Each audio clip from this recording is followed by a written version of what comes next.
Hello and welcome for joining me on Inside Cottonwood. I'm your host today, Mayor Tim Elinski, Mayor of Cottonwood. And I'm excited because today we have Rain Avalon in with us, and she is the chairwoman of the Verde Valley Homeless Coalition as well as the director of the new Verde Valley Homeless Coalition, which is now 501c3. Yes. Yeah. So I am excited to speak with you today because we've actually, though I've worked with you for the past several months, never really had an opportunity to sit down with you and just get to know you a little bit better. So this is a good opportunity to do that. Okay. So if you would, Raena, just tell us a little bit about your background and what brought you here to the Verde Valley. Well, my background. I've been involved in the homeless movement for most of my life. My father was a Baptist minister. Okay. And so I started volunteering about the age of 7. Mm-hmm. And we went on to do thrift stores and where we would sort clothes. And I volunteered at the welfare office, babysitting children, and Red Cross Candy Striper. So when I got older, I started going into the soup kitchens and the homeless shelters. And I took my kids. We would stuff the overnight at one of the family shelters. And that was in Rhode Island. Okay, on the East Coast. And yeah, on the East Coast, where there are a lot more services than here in the Verde Valley. And we had one bad winter too many. And I vowed not to do another winter with snow. Yeah. And I was going to move around Chandler, where my brother is. Yeah. And a friend of mine said, if you're going to Arizona, don't go around Phoenix. You got to check out Sedona. So I came to visit him, and he brought me up here, and I just fell in love. And moved here in 2008. Okay, so you're fairly new here to the Verde Valley. Yeah. Yeah. So that must have been quite a change coming from the East Coast, where there are a lot of social services, more than we have out here in the West. Yeah, and I was amazed when I moved out here that there aren't shelters everywhere and soup kitchens. And so I started attending the Verde Valley Homeless Coalition meetings. Okay. Back in 2008? Roughly? Close to that. Okay. So you've really followed a lot of their progress over the years then? Yes. Yeah. Okay. So then tell me how it is that you came to now be the director. Well, I went to my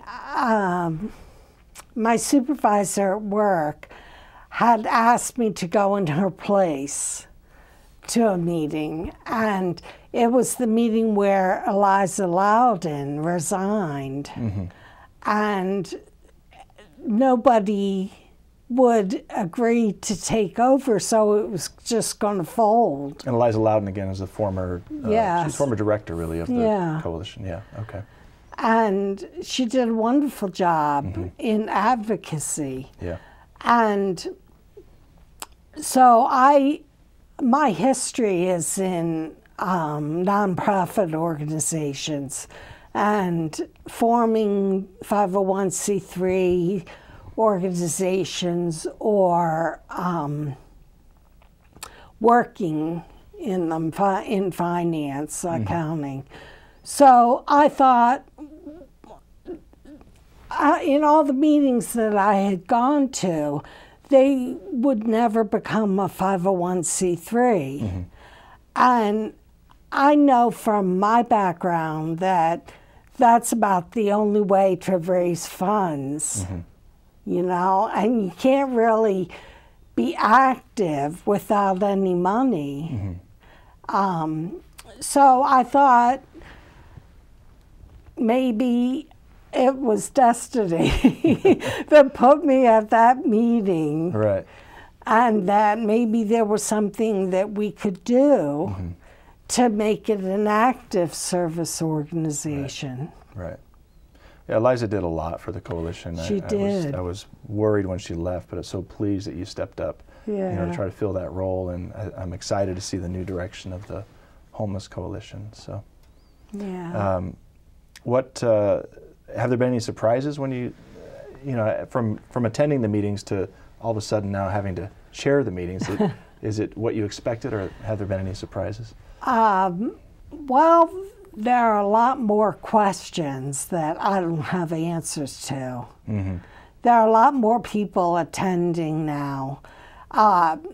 There was a handful at the first meeting, and most of them were from Prescott. Mm-hmm. And it had dwindled down to almost nothing. And so the best part of it has been forming the board of directors, because I was doing it alone for quite a few months. And there was a lot trying to decide how to take it into a forward direction, into positive movement. Took some negotiating. Right.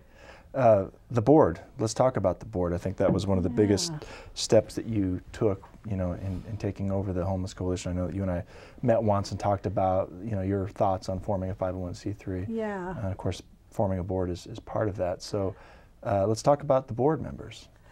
Who are they? Yeah, who are they, and where, what background do they? Well, we have Jody McCooch, Commander McCooch, who is with the police department in Cottonwood. And we have Carol Quasala, who is the former director of the Catholic Charities. Jackie Nairn, who works for Catholic Charities now. Joy Mosley. Joy Mosley was. Go ahead.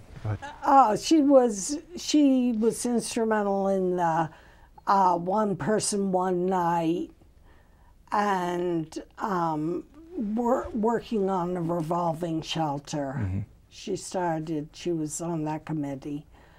And then we have Naomi Barkanik, who is a pastor, and Ryan Block, who's from Spectrum. Did I get every? I think so. You missed one person. You. Tim Olinsky, our mayor of Cottonwood.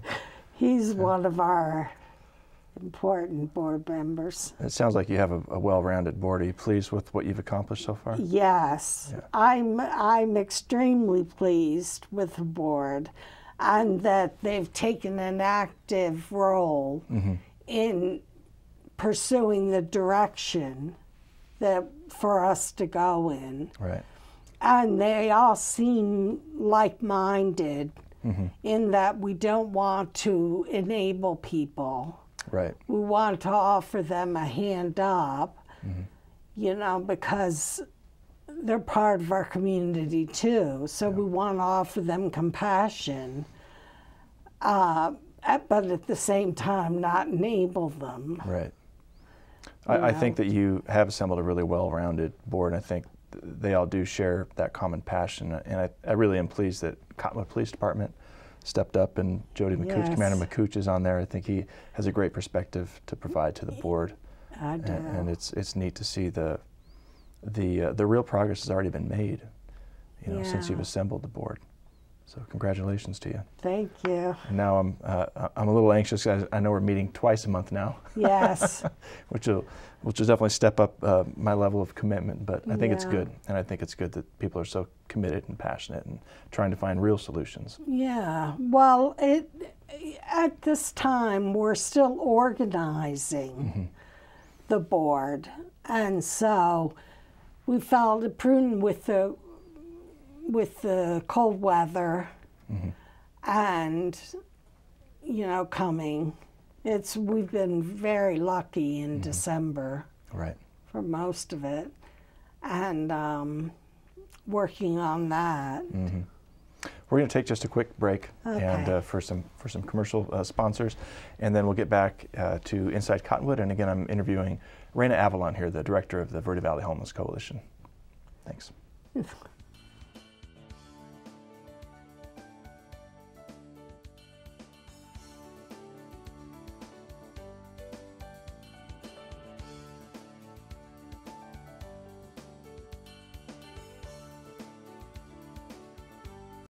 There are people who struggle with addiction and homelessness. Sometimes it may feel like there is nothing we can do to help. But there is. You can make a tax-deductible donation and help those in need transition away from homelessness. When you give someone a handout, you could actually be supporting an addiction. A better life starts with better health, especially for those living in the streets. Support solutions, not addictions. You can make a difference. Visit cottonwoodcares.com. This is Bruce Morrow, Transportation Manager for Cottonwood Area Transit. Remember, we cover the entire Verde Valley and Sedona. Cottonwood Area Transit has you covered wherever you want to ride in the Verde Valley, all day, every day. Take Cottonwood Area Transit through Clarkdale, Verde Village, and from 26 locations in Cottonwood. With Verde Links, it's a quick and easy trip to Sedona every day. Don't forget our connectors to Camp Verde. Visit cottonwoodaz.gov for Cottonwood Area Transit and take a seat. Let's go ride.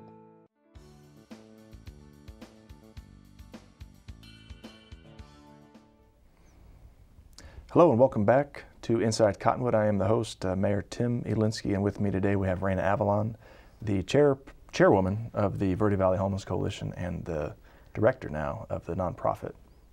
Yeah. Thanks for being here. Thank you. So when we left off, we were talking about the board that you assembled and sort of the new direction that the coalition is headed. And I wanted to ask you what some of your goals are this year with your new board. Well, I would like to get a steady, a regular stream of revenue coming in.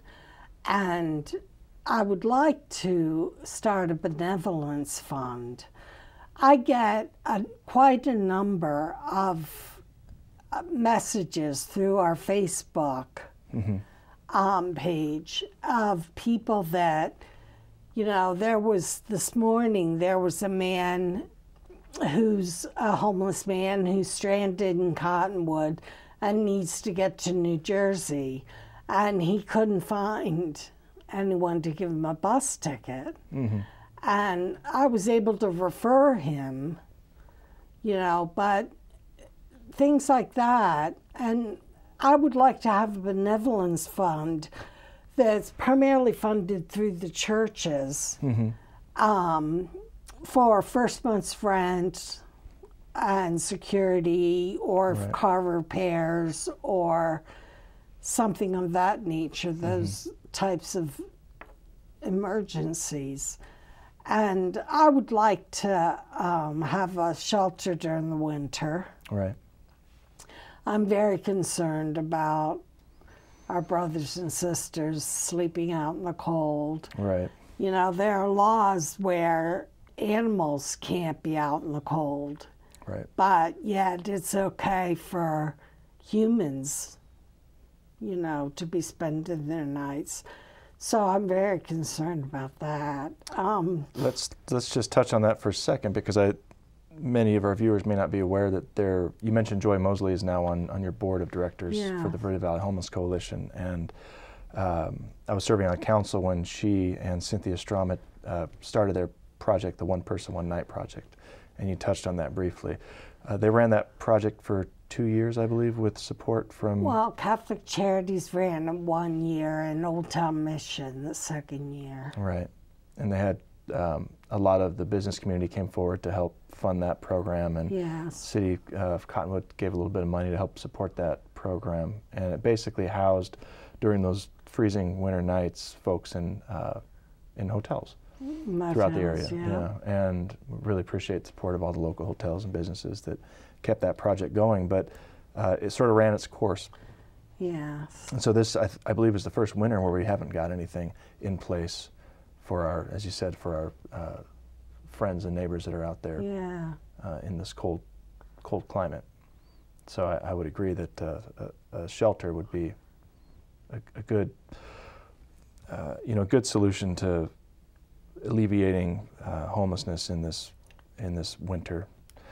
We've been pretty fortunate to not have a terrible winter so far, but last year was bitter cold, and I expected it'll get there again this year. So, do you have anything on the horizon as far as a solution for that? Well, we have a location that's been offered to us, and we're working, currently the fire department has nixed the idea because there aren't sprinklers, and which the location is really, has a little chance of there being a fire. It has 3 exits. It has fire extinguishers. It's ideally an ideal location. And so we're working on getting an exception. Okay, good. And so what are your thoughts for this location, just as an emergency shelter? Yes, as an emergency shelter. Like, they'd be willing to do it year after year. Okay. And have it for the cold months.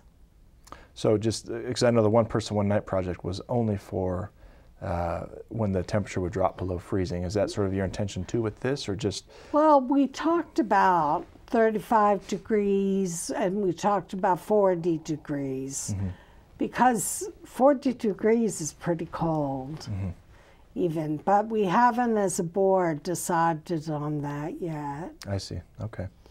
But it wouldn't be a night after night, and it wouldn't be a day after day, even through the summer months, just for those emergency cold winter nights. Okay. And we plan to use a 48-hour window so that we can know a day in advance when we'll be having the shelter open. And our thought is to email the police department, the Old Town Mission, the fire department, of the various Catholic charities spectrum, and let them know that there will be shelter that night. I see. Okay. Based off the projection of the temperature. Right. Yeah. Okay. Good. And then how would you plan to staff it? Through volunteers. Volunteers. Okay. Great. Yeah, we planned a training for our mental health first aid training course, and for all the volunteers, so that they're versed in the various mental health. Right. So. Yeah, that sounds like a viable option. I know it's been presented in the past too. I know a couple of churches in years past have stepped up to offer this. So I certainly hope that we can take a closer look at this option. Yeah. I hope so. Yeah. Okay. Let's go ahead and just take another quick break, and I want to come back and speak a little bit more about the types of folks that you think would be served by this emergency shelter. Okay. So, again, I'm speaking with Raina Avalon, the director of the Verde Valley Homeless Coalition, and I'm your host of Inside Cottonwood, Mayor Tim Elinski. Come back and join us in just a minute.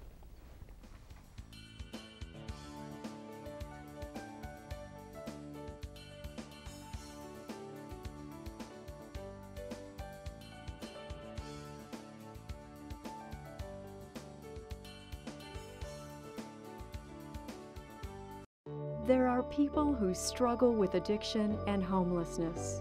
Sometimes it may feel like there is nothing we can do to help. But there is. You can make a tax-deductible donation and help those in need transition away from homelessness. When you give someone a handout, you could actually be supporting an addiction. A better life starts with better health, especially for those living in the streets. Support solutions, not addictions. You can make a difference. Visit cottonwoodcares.com. This is Bruce Morrow, Transportation Manager for Cottonwood Area Transit. Remember, we cover the entire Verde Valley and Sedona. Cottonwood Area Transit has you covered wherever you want to ride in the Verde Valley, all day, every day. Take Cottonwood Area Transit through Clarkdale, Verde Village, and from 26 locations in Cottonwood. With Verde Links, it's a quick and easy trip to Sedona every day. Don't forget our connectors to Camp Verde. Visit cottonwoodaz.gov for Cottonwood Area Transit and take a seat. Let's go ride.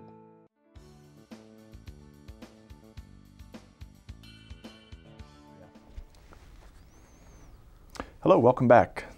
You are watching Inside Cottonwood. I'm your host, Mayor Tim Elinski, and with me today is Raena Avalon, the chairwoman for the Verde Valley Homeless Coalition and the director for the newly formed 501c3 nonprofit Verde Valley Homeless Coalition. So, yes. We were speaking before break about a potential emergency shelter, and I wanted just to touch on the type of folks that you think would be served by this shelter. I know you've had a lot of experience with helping the homeless, on the East Coast, and I think here too in Arizona. And what type of folks would be serviced by this shelter? I think the misconception sometimes is that it's folks that have a terrible drinking disorder or are chronically homeless. But I think a lot of people are surprised to learn that many more of us are homeless than you would think out there, and just need help once in a while. So who do you expect would be helped by this shelter? Well, there are many people who, through some sort of, who get themselves into a situation through either poor planning or, crisis or,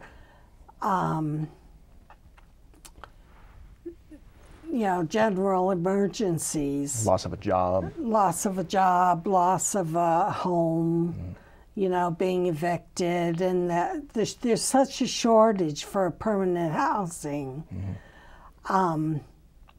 that if they say the landlord decides to not rent to them, having to find another place can be very difficult. And some of them do suffer from mental health disorders or substance abuse disorders. But they've, either through tragedy, whether it's a physical tragedy or a mental tragedy, they've lost the ability to cope.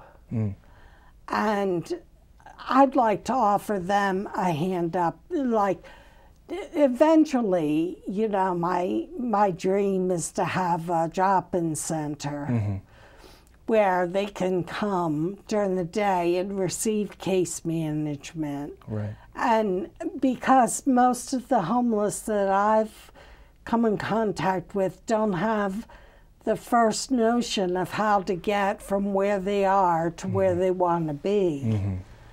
And, we're all eligible for tragedies. Oh, absolutely. Yeah, and it can hit any of us at any time. Right.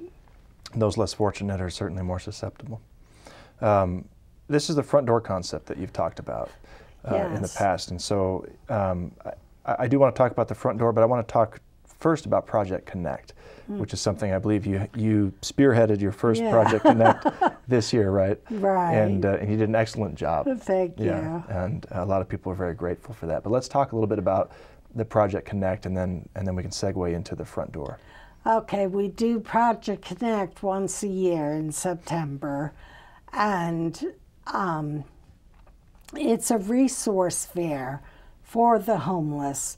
We had 27 vendors come this past September, and we even had a veterinarian, we had a dog groomer, and pet food for them, because many of them have taken on stray dogs. And we had all the service areas: Catholic Charities, Spectrum, Angie's House, recovery homes. There were just the VA. There were lots of people willing to come. The health department, and that was a wonderful. It was attended by over 75. It was a It was a busy day. Yes. Yeah, I helped along with Councilmember Henry was there and a lot of other community volunteers to help you out that day. And I was surprised at the amount of folks that came through the door needing services, and it really did help me connect more with my community. And so I appreciate you spearheading that effort this year. I know it's been very successful in the past too, but what a great way if you are in need to find the services in one location. So I think what you're trying to accomplish with the front door as well, right? Right. Is to have a permanent place where folks can come in and be connected to the services that they need to get that hand up. Yes. Is that correct? The front door is coordinated entry, and it's operating very successfully in Flagstaff, and it's up and running in Prescott. We're the only location in Yavapai County without a front door.